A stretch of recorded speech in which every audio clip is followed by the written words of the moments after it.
আমাদের নেতা তিনি এখন দেশে এসেছেন। আমাদের নেত্রী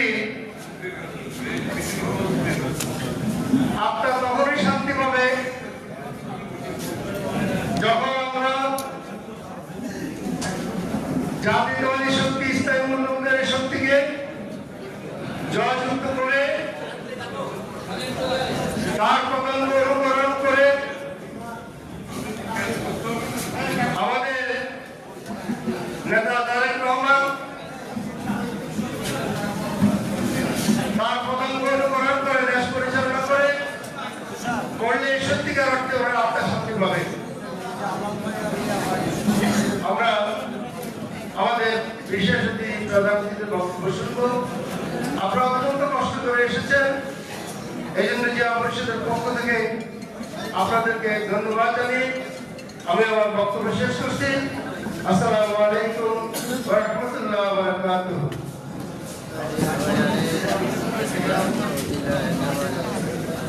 ধন্যবাদ বীর মুক্তিযোদ্ধা ডক্টর শফিকুল ইসলামকে। সম্মানিত উপস্থিতি, একটু শান্ত থাকবো, মিডিয়ার বাইরে কাজ করে তারা তাদের মতো কাজ করো, আমরা একটু জায়গা করে দিই। আমরা যারা আছি অনেক সময় নিজেরা বিরক্ত বোধ করবো না। সম্মানিত উপস্থিতি, এর পর্যায়ে আমরা দেশনেত্রী বেগম খালেদা জিয়া, আপসী নেত্রী বেগম খালেদা জিয়া, দেশনেত্রী বেগম খালেদা জিয়ার উপরে স্মরণ সভায় আজকে অনুষ্ঠানের বিশেষ অতিথি বাংলাদেশ জাতীয়তাবাদী দলের বিএনপি চেয়ারপারসনের উপদেষ্টা, সাবেক সংগ্রামী যুবনেতা, সংগ্রামী জননেতা জনাব অ্যাডভোকেট সৈয়দ মোয়াজ্জেম হোসেন আলাল ভাইকে তার বক্তব্য রাখার জন্য সবাই অনুরোধ করছি। অ্যাডভোকেট সৈয়দ মোয়াজ্জেম হোসেন আলাল।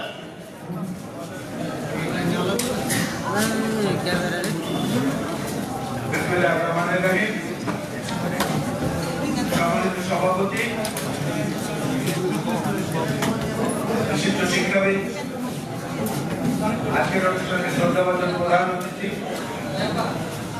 গণতন্ত্রের একজন অগ্রসর প্রহরী, দীর্ঘ লড়াই সংগ্রামের অভিজ্ঞতায় সমৃদ্ধ জাতীয়তাবাদী নেতা, বিএনপি স্থায়ী কমিটির সম্মানিত সদস্য, সাবেক মন্ত্রী জনাব আমির হোসেন মাহমুদ চৌধুরী, জেলা পরিষদের মহাসচিব ডক্টর ইমদাদ হোসেন, আজকের অনুষ্ঠানের সঞ্চালক যারা আব্দুল কালাম আজাদ, আব্দুল জাহিদ মাসুদ সহ যারা বক্তব্য দিয়েছেন এবং সামনে যারা উপস্থিত রয়েছেন, জেলা পরিষদের সম্মানিত নেতৃবৃন্দ, সংবাদকর্মী বোন এবং ভাইয়েরা, আসসালামু আলাইকুম। আমরা এখানে দাঁড়িয়েছি একজন মানুষকে বিচার করতে হলে ভালো মন্দ মিশিয়ে যা কিছু বলা প্রয়োজন সেটা নির্দিষ্ট বলতে পারলেই কেবলমাত্র তার যথার্থ মূল্যায়ন সম্ভব হয়।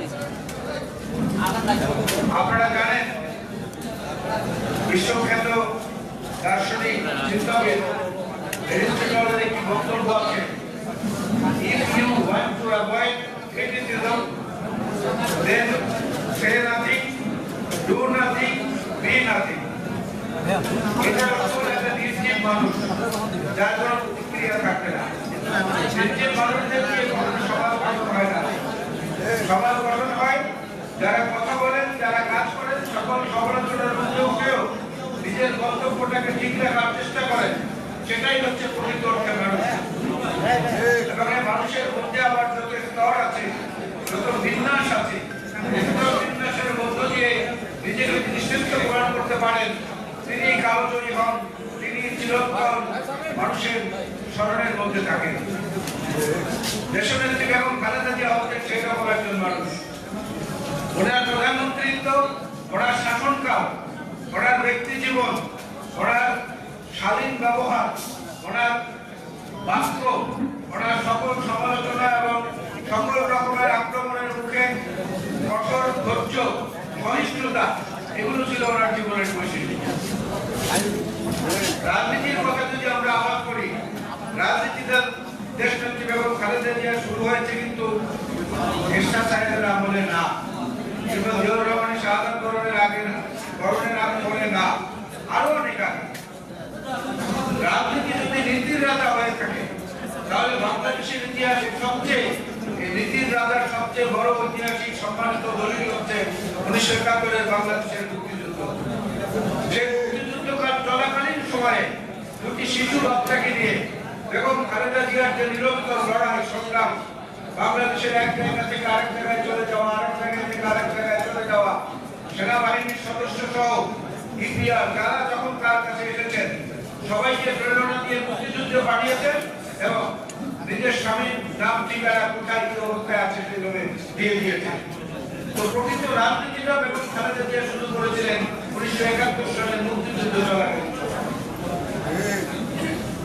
আর প্রাতিষ্ঠানিক রাজনীতি উনি শুরু করেছেন 1981 সালে শহীদ জিয়া বিপ্লবের চাঁদাকরণের পরে।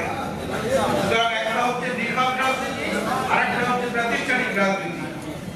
বিএনপি নেতৃত্ব তিনি গ্রহণ করেছিলেন সবার অনুরোধ এবং সবার চাপের মধ্যে। সেই যে পথচলা শুরু হয়েছিল সেই পথচলা শেষ হয়েছে আজকে শেরেবাংলা নগর জিয়া উদ্যানের সমাধি। মানুষ চলে যায় কিন্তু মানুষের অক্ষয় কীর্তিগুলো পরবর্তী প্রজন্ম যারা থাকেন তারা সেগুলো স্মরণ করেন সম্মানের সঙ্গে, শ্রদ্ধার সঙ্গে। বেগম খালেদা জিয়ার নেতৃত্বের পাশাপাশি তার সবচেয়ে বড় গুণ যেটা অত্যন্ত কাছ থেকে আমরা দেখেছি, তার নেতৃত্বের মধ্যে একটা বড় বৈশিষ্ট্য তার মাতৃত্ব। মায়ের কাছ থেকে যে ভালোবাসা, যে আলো, যে শাসন একজন কর্মী বা একজন নেতা আশা করেন সেটা তিনি দিতে সক্ষম হতেন। তার কথাবার্তা, তার আচার আচরণ, তার ধমক, তার পরামর্শ সবকিছুর মধ্যে দিয়ে।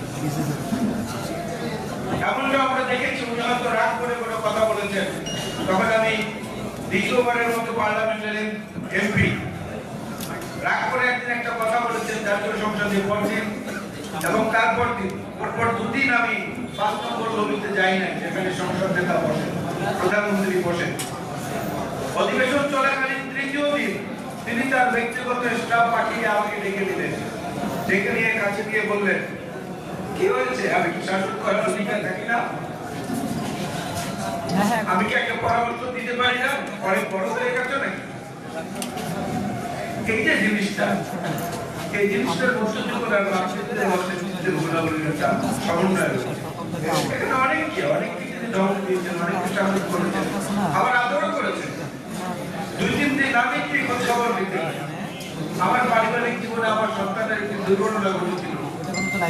প্রতিদিন একবার করে টেলিফোনে খবর পেতেন, সমস্ত ডাক্তারদেরকে বলে দিয়েছিলেন চিকিৎসায় যেন কোনো ত্রুটি না হয়। আমার ওই ছেলেকে দেশের বাইরে নিয়ে যেতে হয়েছিল বঙ্গবন্ধুর হাত থেকে বাঁচানোর জন্য। বাংলাদেশ বিমান কর্তৃপক্ষকে তিনি নিজে ফোন করে সমস্ত দায়িত্বটা সম্পন্ন করে দিয়েছিলেন। সুতরাং শুধু নেত্রী হিসেবে না, মায়ের আসলে বসার আমি নয়, আরো অনেকে, আরো বহু মানুষের কাছে আমরা পেরিকের পাখির খবর জানি। আমরা একসময় যে এই আজকের গল্পের আবিষ্কার হওয়ার আগে যে কলম দিয়ে লিখতাম, সে কলমের একটা কালির নাম ছিল পেলিকেন।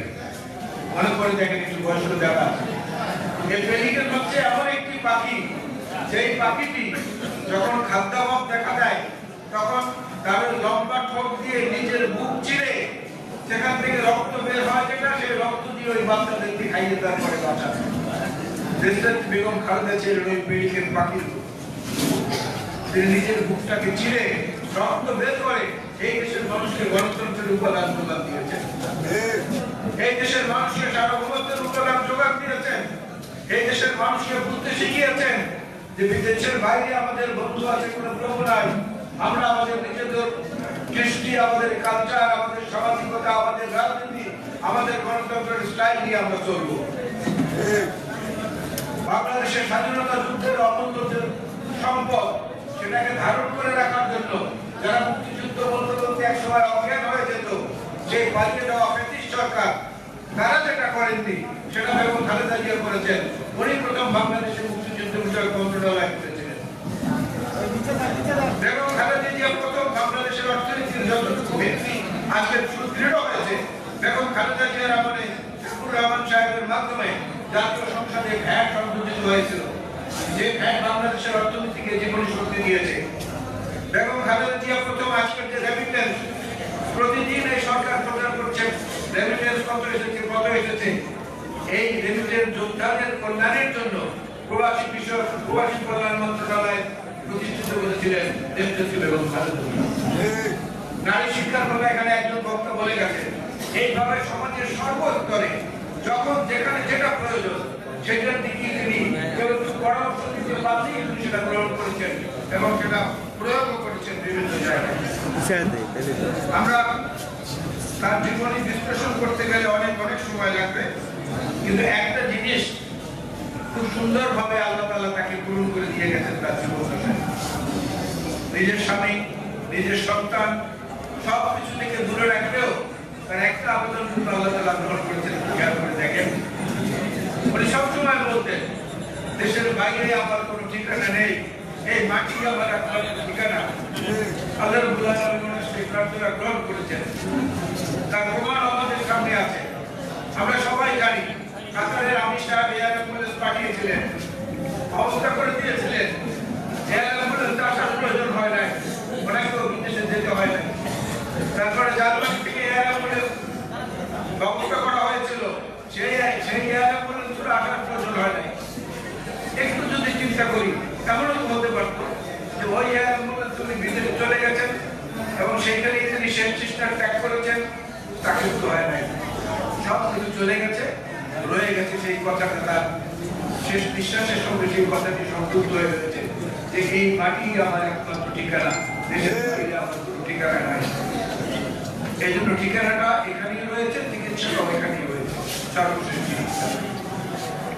আজকে তার উত্তরাধিকার হিসাবে যিনি আমাদের সামনে রয়েছেন, আমাদের কাছে রয়েছে, এই জাতীয়তাবাদী পতাকার ঝান্ডা বহন করে সেই জনাব তারেক রহমান সাহেব, তিনি মায়ের আদর্শে, বাবার আদর্শে সম্মিলিত যে প্রবহমান ধারা, এই ধারার মধ্য থেকে আবার সংস্কার প্রস্তাব প্রথম জাতির সামনে উত্থাপন করেছেন তিনি বিএনপির পক্ষ থেকে। তারপরে গণতান্ত্রিক শক্তিগুলোর সঙ্গে সম্মিলিত হয়ে একত্রিশ দফা সংস্কার প্রস্তাব আমরা দিয়েছি। নির্বাচনী ইশতেহার মূলত এই সব উপাদানকে ভিত্তি করে ইশতেহার তৈরি হবে। সুতরাং নির্বাচনের সময় শান্তিপূর্ণ পরিবেশ বজায় রাখার জন্য আমাদের প্রত্যেকের সজাগ এবং সতর্ক দৃষ্টি থাকা কিন্তু প্রয়োজন হয়ে দাঁড়িয়েছে অনেক বেশি। জিয়া পরিষদ হচ্ছে এমন একটি সংগঠন, যে সংগঠনের বহু আগে থেকে সহযোগী সংগঠন হিসেবে বিবেচিত হয়েছে এবং যেই সংগঠনটির সঙ্গে দেশনেত্রী বেগম খালেদা জিয়ার ব্যক্তিগত যোগাযোগ অনেক বেশি ছিল। আমি নিজের ধারে একজন সাক্ষী। আমি যুবদলের সাধারণ সম্পাদক ছিলাম, যুবদলের কেন্দ্রীয় সভাপতি ছিলাম, তারপরে বিএনপির যুগ্ম মহাসচিব ছিলাম। বিভিন্ন সময় দেখেছি জিয়া পরিষদের ব্যাপারে দেশনেত্রী বেগম খালেদা জিয়ার হৃদয়ে একটা আলাদা আবেগ। আমরা যেন সেই আবেগটাকে ধরে রেখে যথাযথ সম্মান প্রদর্শন করে তার অপূর্ণ যে কর্মকাণ্ড সেটা বাস্তবে রূপ দেওয়ার জন্য বর্তমান যে নেতৃত্ব তারেক রহমান সাহেবের অনুসারী হিসাবে আমরা সেটা পালনের জন্য জিয়া পরিষদের পক্ষ থেকে যেন আমাদের সর্বাত্মক প্রচেষ্টা অব্যাহত রাখি, এই প্রত্যাশা করে এবং মহান আল্লাহ রাব্বুল আলামিনের দরবারে প্রার্থনা করি আল্লাহ রাব্বুল আলামিন শহীদ জিয়াউল উত্তম, দেশনেত্রী বেগম খালেদা জিয়া এবং আরাফাত রহমান কোকো সহ জুলাই যোদ্ধারা যারা শহীদ হয়েছেন, মুক্তিযুদ্ধে যারা শহীদ হয়েছেন, প্রত্যেককে যেন আল্লাহ রাব্বুল আলামিন জান্নাতুল ফেরদৌস নসিব করেন এবং আহতদেরকে সুস্থতা নিয়ামত দান করেন এবং ভবিষ্যতেও যে কোনো জাতীয় প্রয়োজনে আমরা যেন আবার সবাই মিলে এইরকম গঠনমূলক যে আন্দোলনের যাত্রাতে শরীক হতে পারি, সেই প্রত্যাশায় আল্লাহ হাফেজ। বাংলাদেশ জিন্দাবাদ, দেশনেত্রী বেগম খালেদা জিয়া অমর হোক, শহীদ জিয়াউল উত্তম অমর হোক, জনাব তারেক রহমান জিন্দাবাদ। আসসালামু আলাইকুম। ভাইয়া মাইকের ক্লিপগুলো সরাই দেন। আজকের অনুষ্ঠানের বিশেষ অতিথিকে জিয়া পরিষদের যে মূল্যায়ন তিনি করেছেন বাস্তব সত্য। আমরা এই পর্যায়ে অনুষ্ঠানের শেষ প্রান্তে প্রধান অতিথির অনুমতিক্রমে এ পর্যায়ে বক্তব্য নিয়ে আসছেন আজকের অনুষ্ঠানের সভাপতি, জিয়া পরিষদের সংগ্রামী চেয়ারম্যান, শেরেবাংলা কৃষি বিশ্ববিদ্যালয়ের মাননীয় উপাচার্য, বিশ্ব শিক্ষাবিদ professor doctor Abdul Latif. Professor doctor Abdul Latif.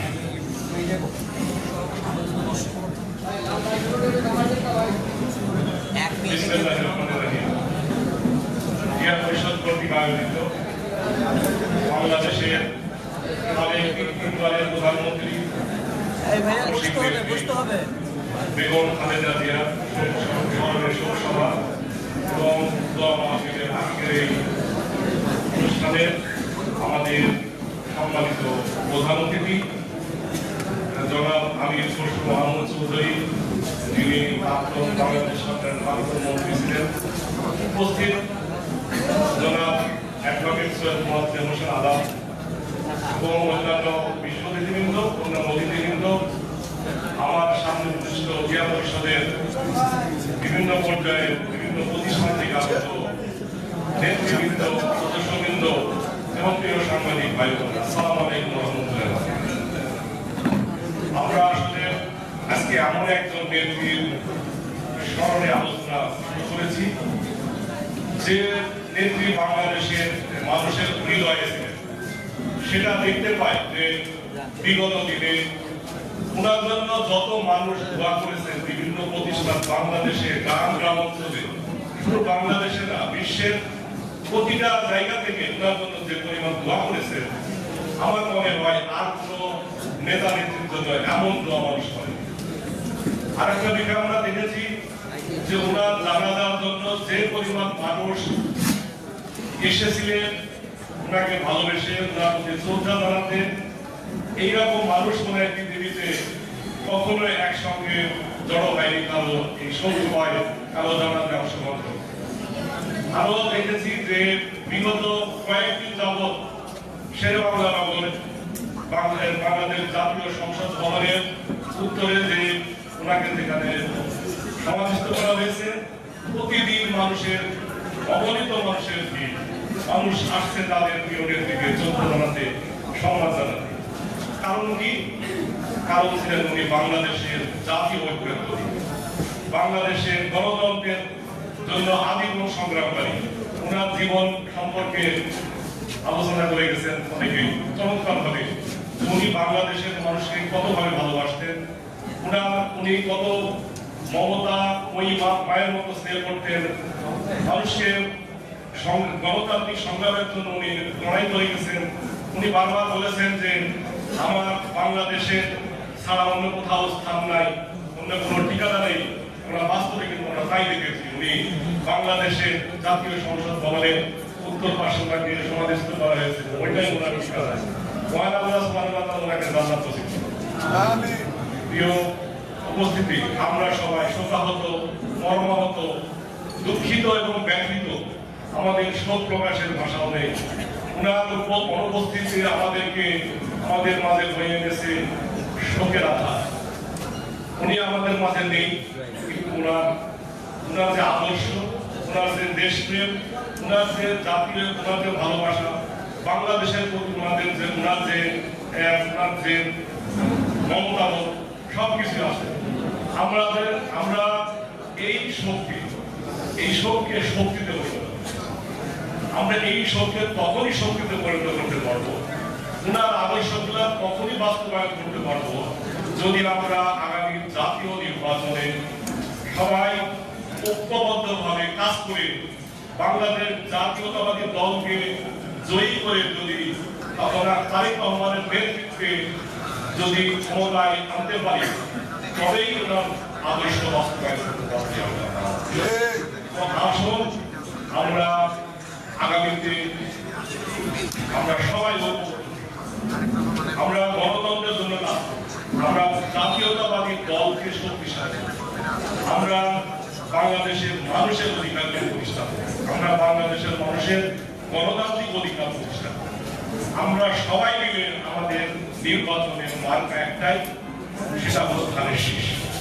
আমাদের আর কোনো দল গ্রুপ কোনো কিছুই নাই, আমরা সবাই ধানের শীষকে ভোট দেব এবং জিয়া পরিষদের প্রতিটা নেতৃবৃন্দ, প্রত্যেকটা সদস্যের প্রতি আমি আহ্বান জানাবো, আপনারা যে যেখানে আছেন সেখান থেকে আপনারা বাংলাদেশ জাতীয় দলের জন্য কাজ করবেন, আমরা ধানের শীষের জন্য কাজ করবেন এবং ধানের শীষের প্রার্থীকে জয়যুক্ত করে বেগম খালেদা জিয়ার আদর্শকে বাস্তবায়ন করার জন্য তারেক রহমানের হাতকে শক্তিশালী করবেন এই আশাবাদ ব্যক্ত করছি।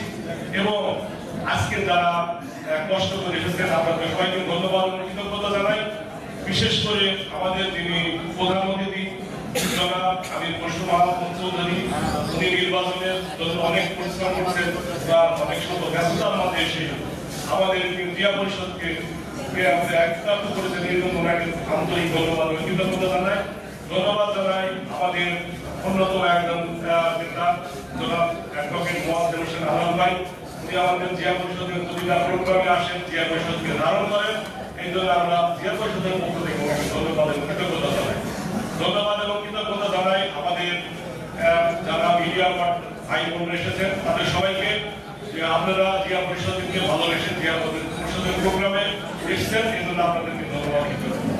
পরিশেষে বাংলাদেশ জাতীয়তাবাদী দল আগামীতে জয়যুক্ত হোক এবং ক্ষমতায় বাংলাদেশের নেতৃত্ব প্রদান করুন এই আশাবাদ ব্যক্ত করে সবাইকে আবার ধন্যবাদ জানিয়ে এখানে শেষ করছি।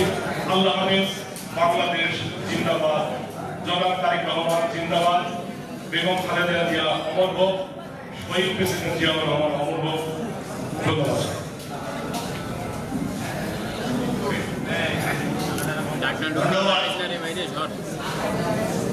প্রধান অতিথির বক্তব্যের পরে কোরআন তেলাওয়াত দোয়া। আমাদের তবারক কমিটি যারা আছেন তাদেরকে বলবো যে আপনারা আপনাদের প্রস্তুতি নিয়ে রাখেন, যেভাবে নির্দেশনা দেওয়া আছে ঠিক সেভাবে আপনারা হাতে হাতে পৌঁছে দেবেন, কোনো রকম কোনো বিশৃঙ্খলা যেন না হয়। আমরা এই পর্যায়ে বক্তব্য শুনব আজকের অনুষ্ঠানের প্রধান অতিথি আমাদের জাতীয়তাবাদী দলের স্থায়ী কমিটির অন্যতম সদস্য, সাবেক মন্ত্রী, সংগ্রামী জননেতা জনাব আমির খসরু মাহমুদ চৌধুরী।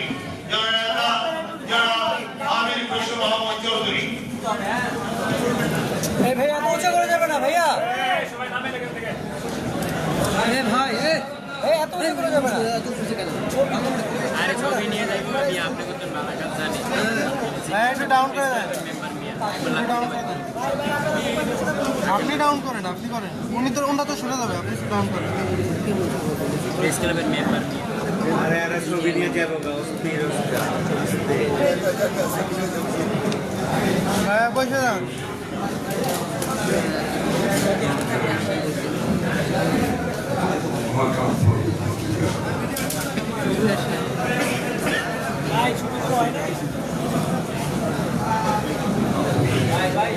ভাই একটু তাড়াতাড়ি করি প্লিজ। ভাই সরেন সরেন।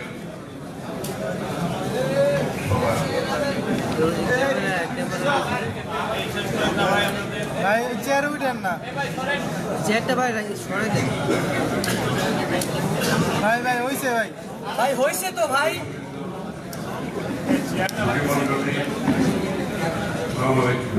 ঠিক আছে।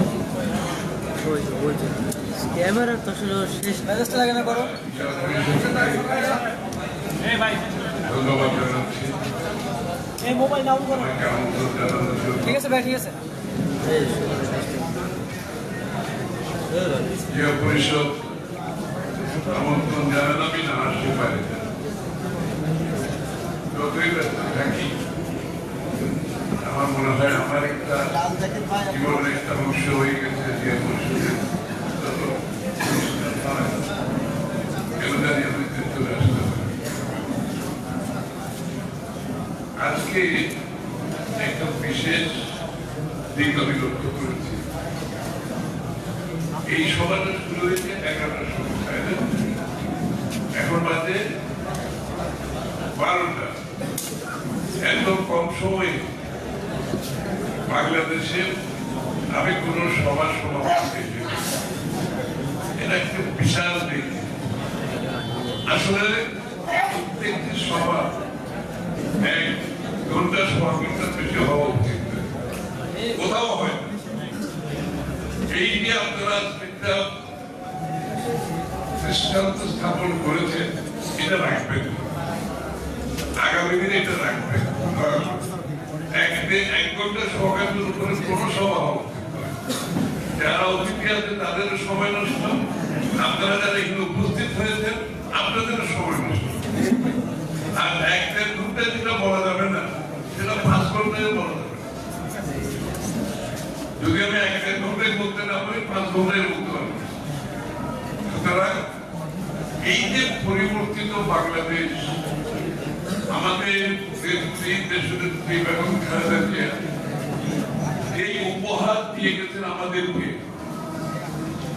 আমি তো নতুন একটা উপহার দিয়ে গেছেন জাতিকে, বিএনপিকে না, বাংলাদেশকে ওনার নেতৃত্বের মাধ্যমে একটা উপহার দিয়ে গেছেন। এই উপহার যদি আমাদেরকে ধরে রাখতে হয়, জাতি হিসাবে, দল হিসাবে আমাদেরকে দৃষ্টান্ত সৃষ্টি করতে হবে, পরিবর্তনের মান রাখতে হবে, পরিবর্তনের লক্ষ্য সেট করতে হবে। এটা জাতির প্রত্যাশা। বেগম খালেদা জিয়া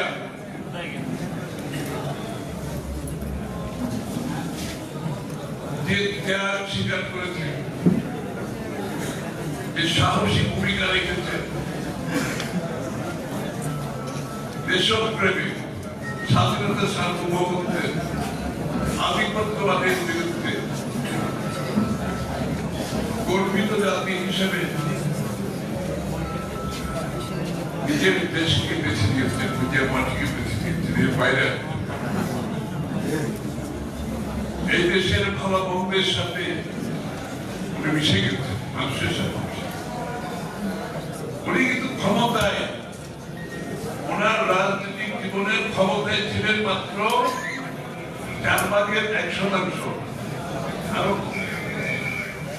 পুরো রাজনৈতিক জীবনের ক্ষমতায় কিন্তু ছিলেন 20-25% সময় বেশি লাগে।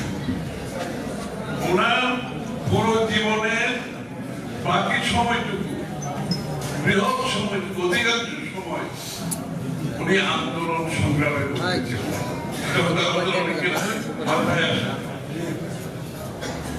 অধিকাংশ সময় উনি আন্দোলন সংগ্রামে ত্যাগ স্বীকার মাধ্যমে জাতিকে সাহস জুগিয়েছেন, আমাদেরকে সাহস জুগিয়েছেন। আমরা যে দীর্ঘ 30 বছর, এরপরে বিগত 15-16 বছর আমরা যে সাহসের সাথে আমাদের দল, বাংলাদেশ জাতীয়তাবাদী নেতা কর্মীরা জ্বলে পুড়ে খাঁটি সোনায় পরিণত হয়েছে, সেই সাহস জুগিয়েছে আমাদের মধ্যে। সেই সাহস সৃষ্টি করেছেন উনি, ওনার সাহসিকতার জন্য, ওনার ত্যাগের জন্য, ওনার কঠিন অবস্থানে যাওয়ার জন্য, আপোষহীনতার জন্য। আপনার চিন্তা করেন, উনি রাজনীতিতে আসছেন, যখন সরাসরি রাজনীতিতে আসছেন, এই যে স্বৈরাচারের সাথে একজন নেতা শুরু থেকে শেষ পর্যন্ত একদিনের জন্য আপোষ করেন, একজন নেতা। আর বাকি যারা আছে সবাই বিভিন্ন সময়ে এরশাদের সাথে সহযোগিতা করে নির্বাচনে অংশগ্রহণ করেছেন, বিভিন্ন সুযোগ সুবিধা নিয়েছেন। একমাত্র ব্যক্তি শুরু থেকে শেষ পর্যন্ত 1 মিনিটের জন্য কোনো আপোষ করেন। আজকে যারা পালিয়ে গেছে তারাও আপোষ করেন। আজকে যারা আমাদের নির্বাচনে অংশগ্রহণ করছে বিএনপির প্রতিপক্ষ হিসাবে, তারাও কিন্তু এর সাথে নির্বাচনে অংশগ্রহণ করেছে। মনে আছে, একমাত্র বেগম খালেদা জিয়া বলবে ওই তখনই তাপসীলতার প্রশ্ন দাঁড়ায়। পরবর্তীতে আমার যে সময়গুলো অংশগ্রহণ করেছি, 1/11, আবার ওই একমাত্র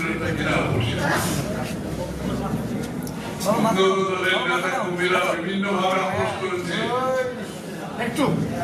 যারা পালিয়ে গেছে তারাও আপোষ করেছে, যারা আজকে নির্বাচন করছে আমাদের সাথে তাদের বক্তব্য আমরা শুনেছি 1-11 আপনারা যদি ফিরে যান তাদের বক্তব্য 1-11 পক্ষে ছিল কিন্তু আপনারা বলে ভুলে গেছে তারা কিন্তু 1-11 সহায়ক